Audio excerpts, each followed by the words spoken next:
kursi mejanya, ada sampah-sampah di kursi mejanya. Boleh dibuat dulu. Sudah, Bu. Baik, kalau udah mungkin ketua kelasnya bisa disiapkan. Iya, boleh disiapkan kelasnya dan berdoa bersama ya. Baik, Bu. Baik, teman-teman yang kita mulai pelajaran pada hari ini, kita berdoa terlebih dahulu. Doa dan Ustaz. Ya, Bu. Baik, mungkin sebelum kita mulai, Ibu mau kehadiran dulu. Apa ada yang sudah hadir? Kita hadir semua. Hadir semua, Bu. Semua. Mantap ya, soalnya sekarang juga lagi musim hujan kan, sakit. Lihat dari jaga kesehatannya, makannya juga dijaga. Dan ada sisi makannya. Ngomong-ngomong soal makan, kemarin kita kan udah belajar tentang sistem pencernaan ya. Nah, jadi aku mau tanya, gimana sih sebenarnya, pernah nggak Anda tuh berpikir kita tuh makan, gimana sih makanan yang kita konsumsi itu udah besar-besar dimakan intinya bisa menjadi energi yang masuk ke dalam sel-sel yang kecil-kecil. Apa ada yang tahu kenapa bisa begitu? Nah, jadi itu semuanya ada karena adanya metabolisme, di mana metabolisme itu merupakan peristiwa ataupun serangkaian proses ataupun reaksi-reaksi yang berlangsung di dalam sel makhluk hidup. Nah, untuk pembelajaran kita hari ini itulah dia yang tadi Ibu katakan tadi, itu tentang metabolisme yang lebih spesifiknya pada pertemuan kali itu kita akan belajar tentang enzim. Nah, pada pertemuan kali ini itu kita akan kita akan melihat video singkat dulu untuk memberikan pengetahuan atau gambaran umum tentang materi enzim ini.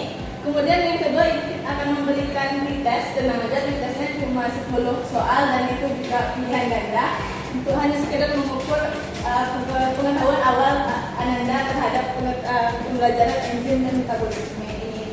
Nah, kemudian untuk yang kedua kita akan juga ada melakukan pengamatan. Sudah ada di bahan-bahan yang diminta minggu kemarin. Ya, Bu. Baik. Nah, nanti kita akan berkelompok melakukan pengamatan, nanti juga diskusi dan seperti biasa akan ada presentasi, lalu nanti presentasi dan juga diskusi untuk ke kelasnya sehingga diambil kesepakatan kelas untuk agar pemahamannya bisa disatukan atau sama. Nah, jadi setelah belajar metabolisme dan enzim ini, Ibu harapkan nanti kalian semua bisa mengetahui apa itu metabolisme, itu enzim juga apa itu enzim, bagaimana mekanismenya, dan juga fungsi-fungsi dan struktur-struktur serta faktor-faktor yang bisa mempengaruhi kerja enzim itu sendiri. Baik, mungkin kita langsung mulai aja. Baik, ini ada video, silakan disimak dulu ya videonya. Baik, Bu.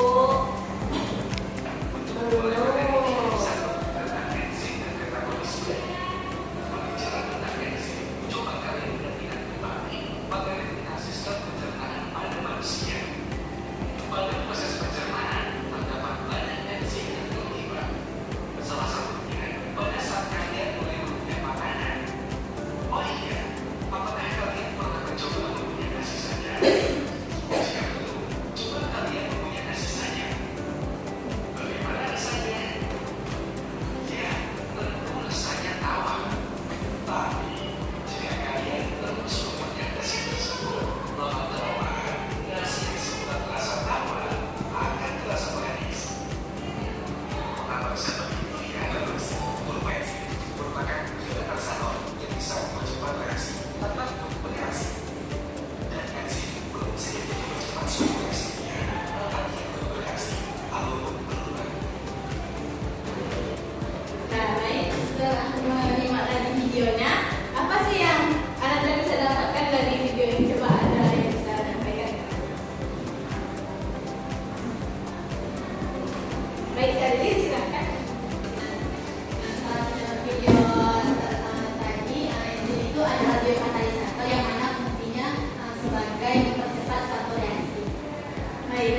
mulai gimana cuma ngadain kuisnya tadi, apa bisa dikerjakan di rumah?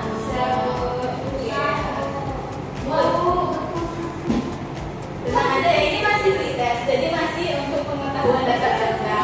Nah, untuk nantinya pasti kita kan ada kegiatan belajar lagi nih, siapnya ada pengamatan. Nah, itu nanti bisa menjadi menambah pengetahuan ada semua lagi mengenai engine ini. Nah, kita akan masuk ke kegiatan selanjutnya, yaitu pengamatan kita. Boleh dibagi dulu kelompoknya di kursinya dan juga posisi duduknya dirapikan agar bisa membentuk posisi yang baik ya. Nah, jadi bahan-bahannya ada di bawah kan. Ini ibu ada LKPD. Di mana di dalam ini LKPD ini ada bisa dilihat ini ya Allah, ini yang barangnya. Nah, ini yang pertama jalan pertama bisa dilihat ini ada ayo bersuir. Nanti ada semua bersama teman kelompoknya berdiskusi berdasarkan dua contoh kasus ini. Kasus nanti diapain berdasarkan perintahnya, berdasarkan kasus tadi juga disimpulkan dan dianalisis nanti terkait dengan pembelajaran kita tentang engine tadi. Nah, setelah itu nanti baru kita masuk ke pengamatan ayo mengamati. Nah, boleh juga sambil dilakukan ayo mengamatinya dulu karena kan nanti ada pakai stopwatch. Jadi menjelang kita menunggu waktu itu bisa melakukan yang ayo mengamati, ayo berpikir tadi. Nah, jadi untuk kegiatan ayo mengamatinya, yang pertama kan ada bahan-bahannya tadi. Nanti boleh disiapkan wadahnya, diberi label dulu yang mana wadah A dan mana wadah B. Nanti yang wadah salah satu wadah dimasukkan kelasan air jeruk nipisnya dan salah satunya lagi dimasukkan air. Nanti dilihat lagi bagaimana perubahannya. Terus setelah dimasukkan kelasan tadi ataupun air tadi, jangan lupa ditekan stopwatchnya ya, atau di HP-nya boleh juga. Nah, nanti itu dicatat di lembar selanjutnya. Ini ada hasil pengamatan. Dilihat lagi misalnya wadahnya tadi wadah apa, wadah A atau wadah B. Kemudian bahan yang ditambahkan tadi ada wadah A, misalnya contohnya tadi kelasan jeruk nipis, dengan wadah B tadi air aja. Dan waktu perubahan tadinya, misalnya yang air ada perubahan dicatat nanti waktunya, sedangkan yang waktu kalau nggak ada terjadi perubahan apa-apa cukup di strip aja. Nah, kemudian keterangan ini dicatat apa sih perubahannya, kan tadi ada waktu terjadinya perubahan. Nah, dicatat keterangannya, misalnya tidak ada perubahan pun tetap dicatat keterangannya tidak ada perubahan. Oke, mungkin boleh dicoba melakukan kegiatannya. Nanti jika ada yang mau ditanyakan lagi boleh ditanyakan menjelang sambil anda semua mengerjakan kegiatan yang kita lakukan. Nah, ini nanti perasaan jadi satu wadah ini ditandai wadahnya ya, ada wadah yang A, ada wadah yang B. Nah, usahakan menambahkannya volumenya harus sama. Kalau mau satu nggak mau untuk dua. Oke, satu boleh kalau dua boleh. Ini banyak kan Pak. Nah, nanti satu dimasukkan jeruk nipisnya dan satu seperti yang di LKPD-nya nanti. Ayo tadi di LKPD-nya tadi apa perintahnya setelah di apa ya? Yang dulu menjadi. Siapkan semua alat dan bahan yang akan kita gunakan. Dari label alat, tuangkan suara, potong jeruk nipis. Tuangkan pada jeruk nipis. Salah satu belum.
biokimia, dan itulah hasil dari praktikum kita tadi.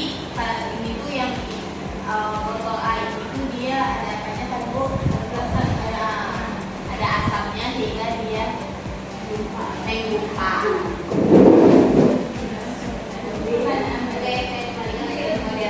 Baik, terima kasih kepada Diva. Selanjutnya yaitu pertanyaan nomor 1 sampai 3 akan saya kepada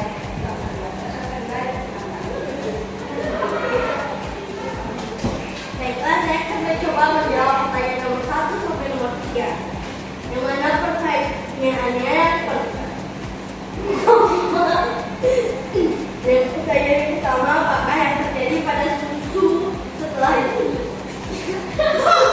Dia bertanya Bu, kamu mau bertanya? Ini baru pertanyaan yang ada di sini. Kamu mana? Usir dia dari sini. Cepat.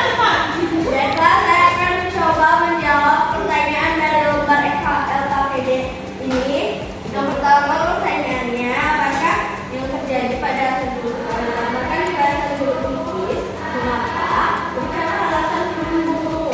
Nah, alasan pendukung kami setelah ditambahkan alasan lukis, susu mengalami penggumpalan atau pembentukan endapan. Nah, hal ini terjadi karena jeruk mengandung asam sitrat yang menurunkan pH susu.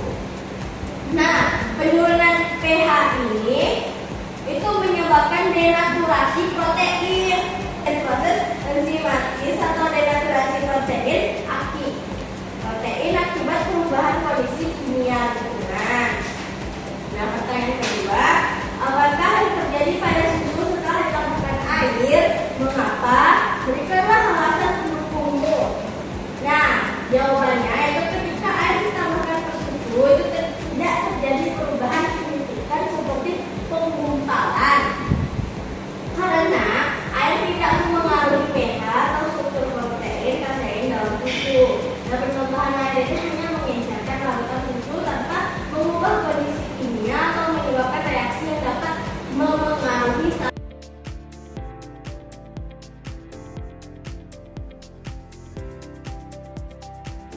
Penambahan air tidak menyebabkan perubahan yang sama seperti pada sebelum lipis. Jawabannya karena penambahan air tidak menyebabkan penggumpalan protein dalam susu karena tidak mengubah pH atau mempengaruhi stabilitas protein. Air hanya bertindak sebagai pelarut tambahan yang menencerkan larutan sehingga tidak ada reaksi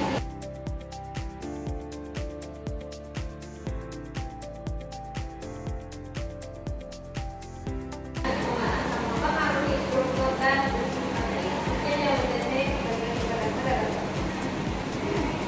Baik, terima kasih kepada Bu Maida. Sekian hasil presentasi dari kelompok kami. Apakah dari kelompok 1 ada yang ingin menanggapi hasil diskusi kami pada kelompok 1? Silakan.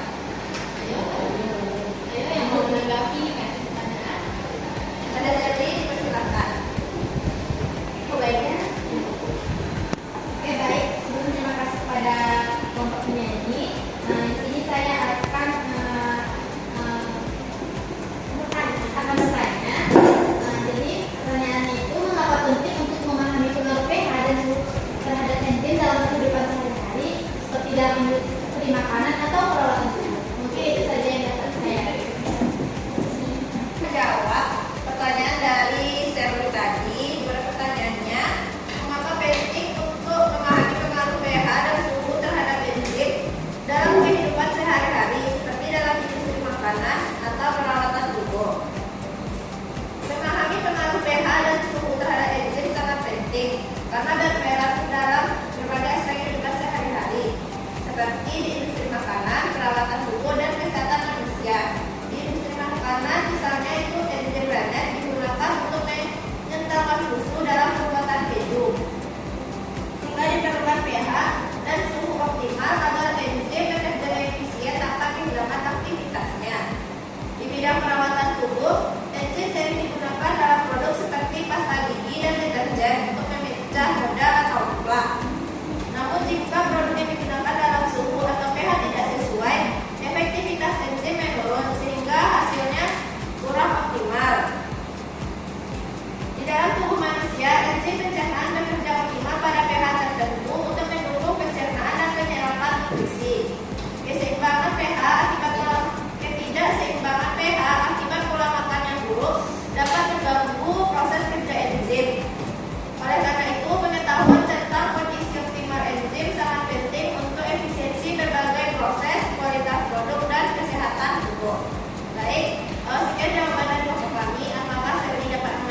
Terima kasih kepada kelompok penyanyi yang telah menjawab pertanyaan dari saya.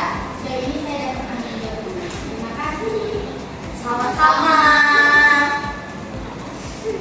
Baik, sekian hasil dari presentasi kami. Salah satunya kami mohon maaf kami sudah dengan assalamualaikum warahmatullahi wabarakatuh. Waalaikumsalam warahmatullahi wabarakatuh. Oke, terima kasih untuk kelompok 1 ya. Terima kasih Bu. Ya Bu. Sudah presentasi bagus sekali jawabannya ya. Nah, cobaan kita apa sih yang udah kalian dapatkan dari cobaan ini? Apa saya kelompok ini dah lagi ya? Udah ya. Awal Bu, ini Bu. Di sini kamu. Boleh kalau kesimpulannya. Tapi ada kedepannya ya, teman-teman bisa mengamalkan. Ada sini ada biar aja mereka. Jalan mereka. Ada. Aduh, ini aku deh.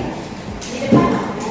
Baik, saya akan mencoba menyimpulkan percobaan kita kali ini, yaitu proses pengumpalan susu setelah ditambahkan perasan jeruk nipis dan juga air mineral.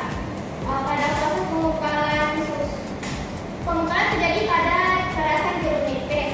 Hal ini disebabkan oleh penurunan pH susu akibat kandungan asam sikat yang ada di dalam jeruk, yang membawa pH susu mendekati titik isoelektrik protein kasein sekitar pH-nya itu sekitar 4,6. Pada pH ini protein kasein kehilangan muatan elektronnya, menyebabkan molekulnya saling menggumpal dan membentuk endapan. Sebaliknya, penambahan air mineral tidak menyebabkan perubahan yang signifikan karena tidak mempengaruhi pH atau dan stabilitas protein dalam susu, melainkan hanya mengencangkan larutan. Hal ini menunjukkan bahwa perubahan pH yang signifikan seperti dari larutan asam dapat mempengaruhi struktur dan fungsi protein melalui proses denaturasi. Sementara penambahan air mineral saja tidak memiliki efek yang serupa. Baik, sekian yang dapat saya sampaikan. Semua ya baik. Ada pesan yang jadi dapat disimpulkan dari kegiatan kita tadi ya. Nah ini bukan contoh enzim, tapi enzim itu kan berupa protein. Nah jadi protein di dalam susu itu yaitu contohnya itu protein kasein. Karena enzim itu merupakan protein, jadi sifatnya itu sama dengan protein pada umumnya. Nah karena ini adalah protein kasein, nah saat diberikan asam dia akan melalui penggumpalan tadi ya. Nah jadi bisa disimpulkan bahwa pH itu juga mempengaruhi sifat ataupun kerjanya protein atau yang kita pelajari saat ini itu adalah enzim. Nah karena sudah selesai melakukan pengamatan tadi, ibu ada penilaian diri. Ini boleh dirinya ya ibu balikan di grupnya, boleh dikerjakan, dijawab sejujurnya. Dan ini ada tabelnya yang mana untuk mengetahui di sini tabel untuk keterangan sini. Nah ini kan ada SS nih, jadi ini keterangannya ya. SS ya SS sangat setuju sama-sama.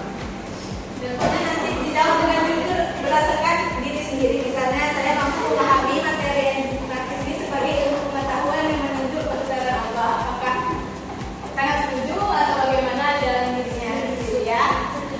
Nah baik, itu akan memberikan sedikit penguatan lagi mengenai materi kita yaitu metabolisme dan enzim tadi. Nah secara umum kita tuh kan belajar metabolisme seperti yang sudah disebutkan tadi. Metabolisme itu adalah serangkaian peristiwa yang berupa proses ataupun reaksi-reaksi yang berlangsung di dalam sel dalam makhluk hidup. Nah ini metabolisme tadi.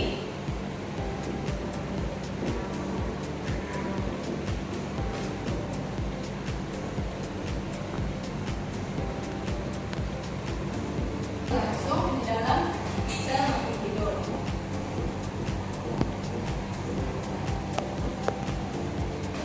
Nah, yang mana artinya setiap makhluk hidup pasti memiliki atau pasti melakukan metabolisme di dalam tubuhnya. Nah, adapun metabolisme itu terbagi menjadi dua secara garis besar.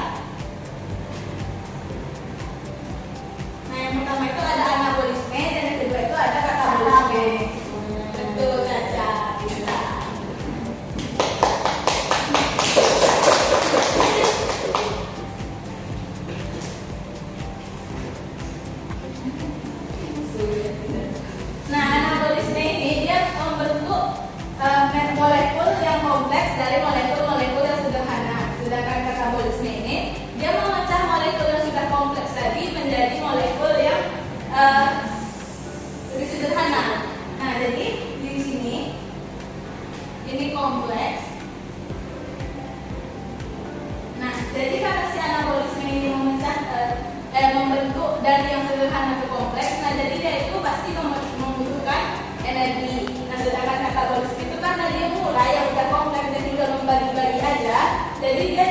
tidak membutuhkan energi tapi justru menghasilkan energi.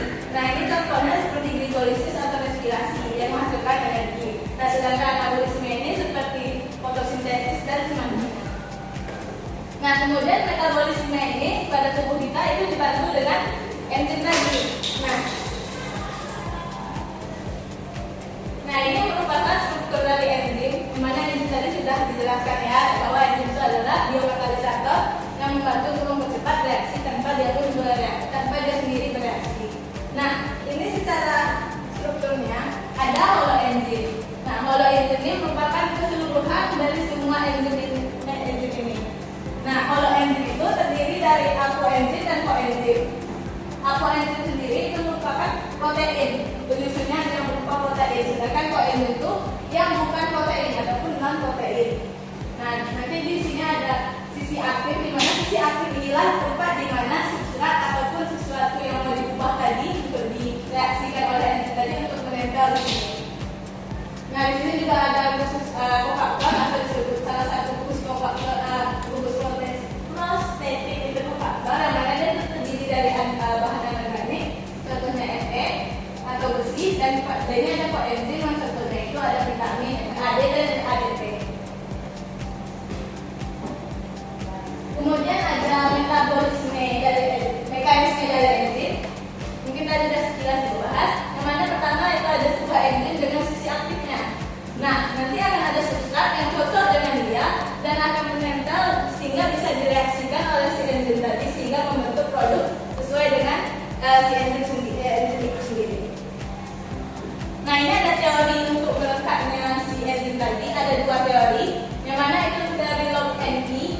Dan kedua ada induktif. Nah, pada log NP ini yang artinya sendiri gembok dan kunci. Seperti gembok dan kunci yang kita tahu, pasti gembok dan kuncinya dia sepasang dan tidak relatif, biasanya tidak bisa diberikan kunci yang berbeda, maka dia tidak akan masuk. Nah, sama seperti enzim ini, dia sudah ada bentuk spesifiknya, jadi tidak bisa sembarang substrat masuk ke dalam ataupun bereaksi dengan sisi aktif enzim itu. Sedangkan pada induksi ini, dia tuh sisi aktifnya bisa menyesuaikan dengan substrat yang ada tuh. Jadi dia saat substrat datang dia menyesuaikan mengikuti sisi substratnya, dan lalu dia akan saat substratnya sudah siap direaksikan, maka dia akan kembali seperti semula. Nah, ini ada sifat-sifat enzim. Yang pertama itu tentunya dia bersifat sebagai biokatalisator. Kemudian dia merupakan protein yang sudah kita cobakan tadi, maka sifat-sifatnya pada umumnya sama seperti protein. Kemudian dia dapat digunakan secara berulang dan bekerja secara spesifik seperti teori-teori yang tadi. Kemudian ada diperlukan dalam jumlah sedikit, jadi nggak perlu banyak-banyak, jadi itu bisa mereaksikan dalam jumlah yang dia disebut. Kemudian ada bekerja bolak-balik atau reversible, di mana dia dapat membentuk substrat dan dapat membentuk produk dari sebuah substrat dan juga dapat membentuk suatu substrat dari produk-produk yang sudah dia buat tersebut. Nah, kemudian itu mengalami denaturasi atau rusak karena panas. Nah, ini ada sedikit grafik, biasanya ini sering keluar di ujian. Nah, ini yang pertama ada grafik pengaruh temperatur terhadap kerja enzim. Jadi seperti yang dikeluar, enzim itu ada titik awalnya, di mana dia baru mau mulai bekerja di titik itu, dan ada di titik optimumnya. Jadi setiap enzim itu ada titik optimum temperaturnya yang berbeda. Setiap enzimnya spesifik. Nah, sedangkan pH sama seperti yang ini, bahwa dia ada pH atau rentang tertentu di mana dia baru mulai bekerja dan titik optimalnya dia bekerja secara maksimal. Dan kalau kita tambahkan lagi suhunya atau kita tinggikan lagi pH-nya, maka dia akan aktivitasnya akan menurun karena ada yang mengalami denaturasi tadi. Kemudian ada pengaruh dari jumlah substratnya. Nah, jadi sama kayak kita kerja, dikasih kerja banyak, kita akan jenuh. Nah, sama kayak enzim ini, dia mungkin dari awalnya ada dikasih substrat, dia baik-baik aja, dia masih bisa bekerja, ditambah lagi oke, dan sampai dia pada titik dia jenuh, dan dia kerjanya akan konstan. Tapi berbeda kalau misalnya enzimnya yang ditambahkan. Kalau yang ditambah kerjanya ada kerja di sini dan orang yang dikerjakan yang ditambahkan, maka tentu saja kerjanya akan semakin cepat.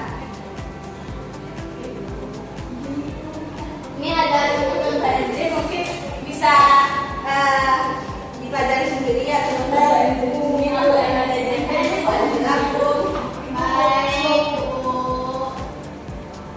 Oke, mungkin itu aja yang bisa Ibu tambahkan lagi. Jadi intinya enzim itu seperti mempercepat reaksi. Contohnya seperti ada kotak A atau kotak B. Ini ada jalan biasa dan ini ada jalan tol. Nah, apakah kalau misalnya kita lihat jalan biasa dia bisa sampai juga? Bisa. Nah, jadi lama.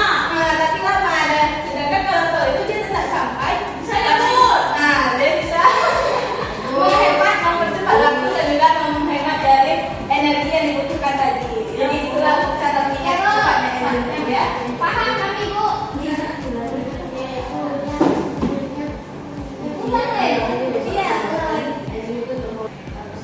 Baiklah, udah habis ya kegiatan kita hari ini. Waktunya juga udah habis kayaknya. Untuk bisa satu orang menyimpulkan kegiatan yang sudah kita lakukan. Amida, silahkan. Bisa ngomong. Baik, terima kasih Ibu atas kesempatannya. Saya akan menyimpulkan hasil pembelajaran kita hari ini yang sudah dijelaskan. Metabolisme merupakan serangkaian peristiwa reaksi kimia yang berlangsung dalam sel makhluk hidup. ATP merupakan molekul berenergi tinggi yang dapat digunakan makhluk hidup. Kemudian enzim adalah suatu senyawa kimia atau protein khusus yang berperan sebagai katalisator suatu reaksi kimia di dalam tubuh makhluk hidup. Enzim disusun oleh dua komponen utama, yaitu apoenzim dan koenzim. Apoenzim ini gugus protein, sedangkan koenzim non protein. Sifat-sifat enzim antara lain berupa protein sebagai katalisator, tidak menentukan arah reaksi, bekerja sangat spesifik, bekerja bolak-balik, dan dibutuhkan dalam jumlah sedikit. Cara kerja enzim dapat dibedakan dengan substrat. Ada dua teori yang menjelaskan, yaitu teori Locke dan Encke dan teori inductive.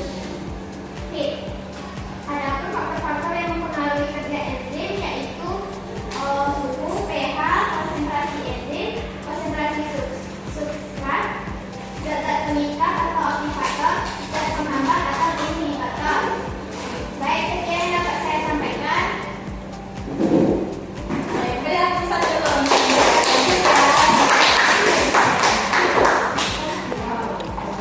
Mungkin dengan kesimpulan tadi aku sudah pertemuan kita pada hari ini. Mungkin bisa direfleksi dulu, kita melakukan refleksi apa baik dari hasil dari pembelajarannya ataupun dari gimana kita belajar tadi. Apakah pembelajarannya cukup bisa dimengerti? Bisa.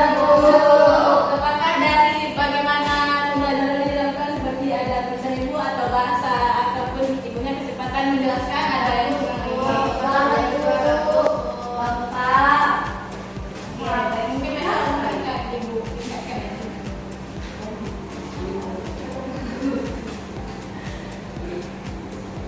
Oh ya, baik, untuk tugas untuk minggu depan itu ada tugas mandiri untuk masing-masing pribadinya. Dimana karena kita besok kan tentang metabolisme udah masuk ke yang tadi anabolisme dan katabolisme yang lebih spesifik dijelaskan. Jadi nanti tugasnya adalah membuat video wawancara.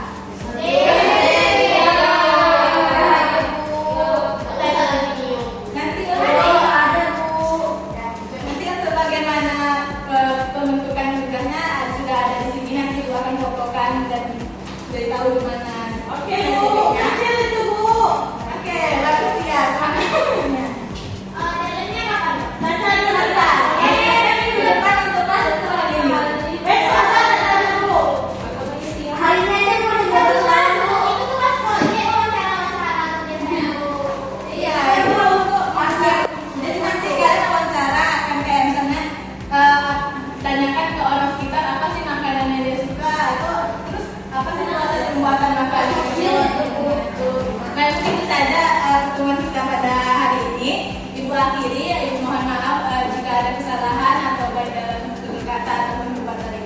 Mudah-mudahan semua yang kita pelajari hari ini bisa jadi berkat ilmunya dan bisa bermanfaat